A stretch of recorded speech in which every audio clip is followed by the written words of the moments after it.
നമസ്കാരം. യുക്രൈനിൽ ആക്രമണം നടത്തി റഷ്യൻ സൈന്യം ക്രിമിയ പ്രവിശ്യ ഏതാണ്ട് പിടിച്ചെടുത്ത അവസ്ഥയിലാണ്. യുക്രൈൻ ഇനി ക്രിമിയ റഷ്യയ്ക്ക് വിട്ടുകൊടുത്തുകൊണ്ടുള്ള ചർച്ചകളിലേക്ക് നീങ്ങാമെന്നത് മാത്രമാണ് മുന്നിലുള്ള വഴി. ട്രംപ് ഇടപെട്ട് വെടിനിർത്തൽ ലക്ഷ്യമിട്ടെങ്കിലും അതൊന്നും വിജയിച്ചിട്ടില്ല. ഇതിനിടെ പുടിൻ യുക്രൈനുമായി നേരിട്ട് ചർച്ച നടത്താൻ തയ്യാറാണെന്ന് കഴിഞ്ഞ ദിവസം അറിയിച്ചിരുന്നു. ഇങ്ങനെയൊരു ചർച്ചയ്ക്ക് റഷ്യൻ പ്രസിഡന്റ് തയ്യാറെടുത്തത് ലോകതലത്തിൽ ചർച്ചകൾക്ക് വഴിവെക്കുകയും ചെയ്തിരുന്നു. ഇങ്ങനെയൊരു നീക്കം പുടിൻ നടത്തുന്നത് അടുത്ത ടാർഗറ്റ് നിശ്ചയിച്ചിട്ടാണോ എന്നതാണ് ഇപ്പോൾ ലോകത്തിന്റെ ആശങ്ക. അതിന് കാരണം റഷ്യൻ സൈന്യം ഫിൻലൻഡ് അതിർത്തിയിൽ നിലയുറപ്പിച്ചതുകൊണ്ടാണ്.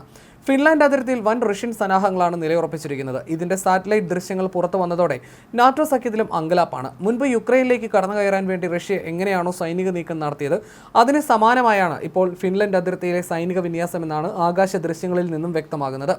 സൈനികർക്ക് താമസിക്കാനുള്ള സൗകര്യങ്ങളും വിമാനങ്ങൾ വിന്യസിക്കാൻ പോകുന്ന അടിസ്ഥാന സൗകര്യങ്ങളുമെല്ലാം ഇവിടെ ഒരുക്കുന്നുണ്ട്. പ്രധാന സൈനിക താവളങ്ങളിൽ പഴയ സൗകര്യങ്ങൾ നവീകരിക്കൽ എന്നിവ നടത്തുന്നുണ്ടെന്നാണ് സാറ്റലൈറ്റ് ദൃശ്യങ്ങൾ വിലയിരുത്തുന്നവർ ചൂണ്ടിക്കാട്ടുന്നത്. സ്വീഡിഷ് ബ്രോഡ്കാസ്റ്റർ SVT ആണ് ചിത്രങ്ങൾ പുറത്തുവിട്ടത്. 4 ഇടങ്ങളിലായാണ് സൈനിക സംവിധാനങ്ങൾ ഒരുക്കുന്നതെന്നാണ് ദൃശ്യങ്ങളിൽ വ്യക്തമാകുന്നത്. കെമൻഗെ, പെട്രോസാവോഡ്സ്കെ, സെവെറോമോറോസ്ക് ടു ഒലേനിയ എന്നിവിടങ്ങളിലാണ് സൈനിക സജ്ജീകരണങ്ങൾ ഒരുങ്ങുന്നത്. ഇതിൽ കെമൻഗെ ഫിൻലാൻഡ് ബോർഡറിൽ നിന്നും 35 മൈൽ മാത്രം അകലെയാണ്. ഇവിടെ 130 പട്ടാള ടെന്റുകളും സ്ഥാപിച്ചിട്ടുണ്ട്. 2000 പട്ടാളക്കാർക്ക് താമസിക്കാവുന്ന സജ്ജീകരണങ്ങളാണ് ഇവിടെയുള്ളത്. ഫിൻലാൻഡ് അതിർത്തിയിൽ നിന്നും 100 മൈൽ അകലെയുള്ള പെട്രോസാവോഡ്സ്കയിൽ 3 വലിയ വെയർഹൗസുകൾ സ്ഥാപിച്ചിട്ടുണ്ട്. ഇവിടെ കവചിത വാഹനങ്ങൾ സൂക്ഷിക്കുന്നതിനുള്ള ഹാളുകളടക്കം സജ്ജീകരിച്ചിട്ടുണ്ട്. ഇതെല്ലാം ഭാവിയിൽ യുദ്ധനീക്കത്തിനുള്ള ഒരുക്കങ്ങളാണെന്ന ആശങ്ക ശക്തമാണ്. സെവെറോമോറോസ്ക് 2-വിൽ ഹെലികോപ്റ്ററുകളടക്കം നിർത്തിയിട്ടിരിക്കുന്നത് ദൃശ്യങ്ങളിൽ നിന്നും വ്യക്തമാണ്. യുക്രൈൻ അധിനിവേശത്തിന് മുൻപും അതിർത്തിയിൽ സമാനമായ മുന്നൊരുക്കങ്ങൾ റഷ്യ നടത്തിയിരുന്നു. ഇതാണ് ഇപ്പോൾ ഫിൻലൻഡിനെയും ആശങ്കപ്പെടുത്തുന്നത്.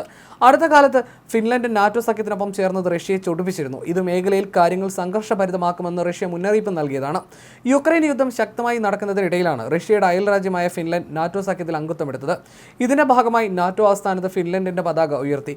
ലോകത്തെ ഏറ്റവും വലിയ സൈനിക ശക്തിയായ നാറ്റോയിൽ ചേരാനായി ഫിൻലൻഡ് നേരത്തെ അപേക്ഷിച്ചിരുന്നു. അന്ന് റഷ്യ എതിർത്തപ്പോൾ നാറ്റോ പ്രവേശനം ആരെയും ലക്ഷ്യം വെച്ചല്ലെന്നും ഇത് രാജ്യത്തെ സുസ്ഥിരമാക്കുമെന്ന് ഫിൻലൻഡ് അന്ന് പ്രതികരിച്ചിരുന്നു. റഷ്യയുമായി അതിർത്തി പങ്കിടുന്ന രാജ്യമാണ് ഫിൻലൻഡ്. അതുകൊണ്ട് തന്നെ ഫിൻലൻഡ് നാറ്റോ അംഗത്വം ലഭിച്ചത് റഷ്യയ്ക്ക് തലവേദനയാണ്. അയൽരാജ്യങ്ങൾ ഏതെങ്കിലും നാറ്റോയിൽ ചേർന്നാൽ നാറ്റോ രാജ്യങ്ങളിലെ സൈനികർ അതിർത്തിക്കരികിൽ വന്ന് നിൽക്കുമെന്നതാണ് റഷ്യയുടെ പ്രശ്നം. ഇത് പാശ്ചാത്യ രാജ്യങ്ങൾക്ക് റഷ്യയുമായി ഏറ്റുമുട്ടാൻ കൂടുതൽ സൗകര്യമൊരുക്കുമെന്ന് റഷ്യ ഭയപ്പെട്ടിരുന്നു. ഫിൻലൻഡ് നാറ്റോയിൽ ചേർന്ന പശ്ചാത്തലത്തിലാണ് റഷ്യ അതിർത്തിയിൽ സൈനിക വിന്യാസങ്ങൾ നടത്തുന്നത്. റഷ്യയുടെ ഇപ്പോഴത്തെ നീക്കം നാറ്റോ സഖ്യത്തെയും ആശങ്കപ്പെടുത്തുന്നതാണ്. 1949 അമേരിക്കയുടെ നേതൃത്വത്തിൽ നാറ്റോ സൈനിക സഖ്യം രൂപീകരിക്കുന്നത്. US പുറമെ Britain, France, Canada, Italy, Netherlands, Iceland, Belgium, Luxembourg, Norway, Portugal, Denmark എന്നിവയുൾപ്പെടെ 11 അംഗരാജ്യങ്ങളാണ് തുടക്കത്തിൽ നാറ്റോയിൽ ഉണ്ടായിരുന്നത്. ഇന്ന് നാറ്റോ 30 രാജ്യങ്ങൾ ഉൾക്കൊള്ളുന്നു. ഒരു പൊതു സുരക്ഷാ നയത്തിൽ പ്രവർത്തിക്കുക എന്നതാണ് നാറ്റോയുടെ ലക്ഷ്യം. ഏതെങ്കിലും നാറ്റോ രാജ്യത്തിന് നേരെ പുറം രാജ്യം ആക്രമണം നടത്തിയാൽ അത് മറ്റ് അംഗരാജ്യങ്ങളുടെ നേരെയുള്ള ആക്രമണമായി കണക്കാക്കുകയും എല്ലാ രാജ്യങ്ങളും അതിനെ സംരക്ഷിക്കാൻ സഹായിക്കുകയും ചെയ്യും. റഷ്യയുമായി അതിർത്തി പങ്കിടുന്ന എസ്തോണിയ, ലാത്വിയ, ലിത്വാനിയ, തുർക്കി എന്നിവ നാറ്റോയിൽ അംഗങ്ങളാണ്.